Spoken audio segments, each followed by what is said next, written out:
Hey everyone, Value Add Mike here today to discuss the 3 KPIs every asset manager knows and every investor like you needs to know. For those who don't know, my name is Mike Taravella, Value Add Mike, and me and my business partners manage over $100 million in commercial real estate, specifically in the multifamily sector. And today I wanted to share the 3 KPIs that we scrutinize every single day to make sure we are profitable and executing our business plan. Now, think of these as milestones where if the first one is failing, we don't look at the second or third one because we found the problem. And so the first one we look at is physical occupancy. If you don't have heads in beds, you're going to have a problem with your profitability. And so and we compare this to market occupancy, so it's hard to do in every market. In Tennessee, we're generally around the 94 to 95% occupancy mark. So if anything is less than that, the first thing we're scrutinizing is our marketing. We look at it as a funnel. Do we have enough leads coming in? So if we don't have enough guest cards coming in, we're looking at how many people are inquiring about the property through calling, walk-ins, apartments.com, Zumper, Zillow, all of the platforms. So if we have a very low guest card account, we're looking to see, is our marketing up? Do we need to invest in apartments.com, Zillow, Facebook Marketplace? Whatever that is, we want to make sure, because we want to make sure that all leads are coming in, and if we're missing a platform or if a platform is down, we can document that and get that fixed as soon as possible. Because if no one's seeing your property, you're not going to get in. Just like Grant Cardone. If no one knows who you are, they're never going to do business with you. So we want to make sure we're a very marketed property to make sure we're going in. Now, the second thing I scrutinize, it's twofold, is how many applicants. So if we have the leads coming in and no one is applying, it's usually 2 reasons. One, is our turn quality good enough for the market, or is there issues? With our 36 unit, we had a lot of issues with turns. We invested in apartments.com. We were getting 20 guest cards a week, which is really high, and no one was applying. And so I realized I had to go on site to see what was going on, and I saw our show unit, and it was horrendous. Nails were sticking out, painting looked terrible, flooring wasn't great, and the appliances were just dirty, so we just got in and got new appliances.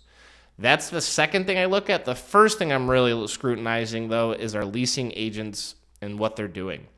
If there's a lot of showings and not a lot of applicants, I'm checking the leasing agent's notes and making sure what happened. And a lot of times, if the conversion is really bad, we'll have one of our investors or someone who's local do boots on the ground, or local, and do a secret shopper where they pretend to show the units and to be interested in the unit to see the sales process. And we found in some of our cases where leasing agents wouldn't ask for the sale in terms of an application, they were lackluster, the customer service was not up to our standard, in which we had a very interesting call the next time with our property managers to scrutinize and see that process. So super important that you're making sure you're going through that and just understanding the physical occupancy, because that is the first detriment to your profitability if you don't have people in the seats. So now once you got your occupancy to market, the next thing we're scrutinizing is economic occupancy.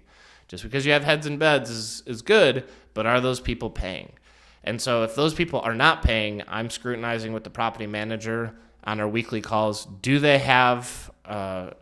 Are they have a promise to pay? Do they have rental assistance? Is this a recurring issue? Do we need to non-renew them due to this lackluster history?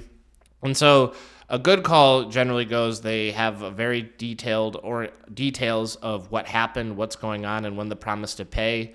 And we're still following the eviction process, because the last thing you want to do is they promise to pay by the end of the month, and then they don't pay at the end of the month, and now they're back 2 months rent, and you didn't start the eviction process. But we just need to know the details so we can work with our residents if they need rental assistance, what have you. We just want to be here for our residents. We're not eviction hungry. We just want to make sure that we're doing the right thing to our residents and making sure we're helping them if they need it, and making sure that we can help them along the way. So if you have heads in beds, your property manager knows the delinquency. If they don't know the delinquency, that's a bigger problem for a different video, but we would just want to make sure that you understand your delinquency. And as limited partners, your operators should know how many people are delinquent and what's going on, because it can get messy pretty quickly, and promise to pays can be catastrophic for cash flow.